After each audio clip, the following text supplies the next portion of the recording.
কল্পনা করুন সেই মুহূর্তের কথা যখন আপনার সামনে জান্নাতের বিশাল সোনালী দরজাগুলো ধীরে ধীরে খুলে যাবে আর চারপাশ থেকে এক অপার্থিব নূর আপনার আত্মাকে ছুঁয়ে যাবে। ভেতরে প্রবেশ করতেই দেখবেন দুধের মতো সাদা আর মধুর মতো স্বচ্ছ নদী বয়ে চলেছে মখমলের মতো সবুজ ঘাসের উপর দিয়ে।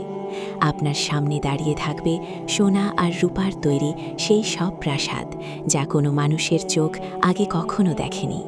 সেখানকার প্রতিটি ধূলিকণা জাফরানের সুগন্ধি ছড়ায় আর কস্তুরীর সুবাসে ভরে থাকে প্রতিটি নিঃশ্বাস।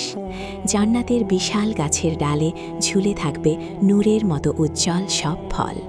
সেখানে আপনি পাবেন আপনার সেই প্রিয় ৩-৪ জন সাথীকে, যাদের মুখ হবে চাঁদের মতো উজ্জ্বল আর যারা থাকবে চিরকাল চিরযৌবনা। জান্নাতি সেবকেরা রূপার পাত্রে আপনার জন্য নিয়ে আসবে পবিত্র পানীয়।